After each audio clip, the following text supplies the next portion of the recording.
The building that we will be working on is an 8-foot by 12-foot storage building. It has a barn-style roof and has plenty of room inside. It also has double doors for easy access. To begin with, we will build frames for the concrete foundation plates.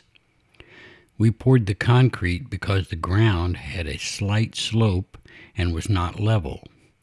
Pouring the concrete made it very easy to get the foundation level. If you prefer and your area is level, you can use concrete plates or blocks. The foundation plates were poured and allowed to dry overnight.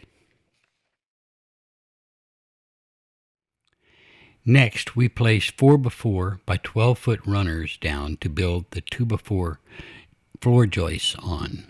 The final size of the floor is 8-foot by 12-foot.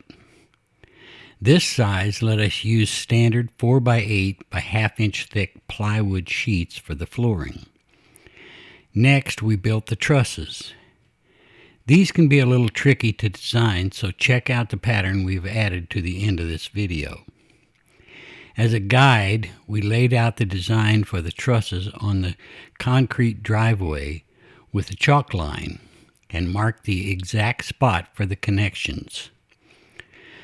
We used half-inch thick plywood for all the gussets and used 1.5-inch sheetrock screws to assemble them. After they were all assembled, we set them aside for later. Next, we built the sides for the building out of 2x4s. The sides are 12 foot long and 4 foot high. The studs are on 2-foot centers, and we applied the siding before we nailed it in place on the floor.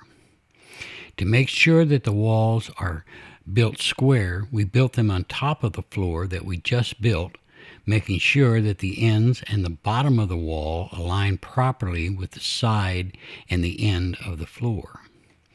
We also placed a 2x6 on top of the sidewall to fasten the trusses to. This allowed the roof to overhang the sides to allow for water runoff. Next, we placed a truss on each end of the building and fastened 2 2x4 studs to hold them in place. Make sure you notch the studs to fit on the inside of the truss. Then you can place the rest of the trusses at 2-foot centers on the ends. Measure the 2 foot from the outside of the building to the center of the next truss. All interior trusses are 2 foot on center. If you have to leave these for any length of time at all, use a connector across the trusses to keep them from falling. Now you will fit the siding to the ends of the building. Hold the siding up to the ends of the building and trace the shape of the trusses on the siding. Then cut the shape before you install it on the ends of the building. Now it's time to install the plywood on the roof and apply the shingles. Use tar paper to cover the plywood before you start with the shingles. A roofing stapler is a relatively inexpensive tool and makes the job go much faster. After the shingles are in place, make the 2 doors and attach them.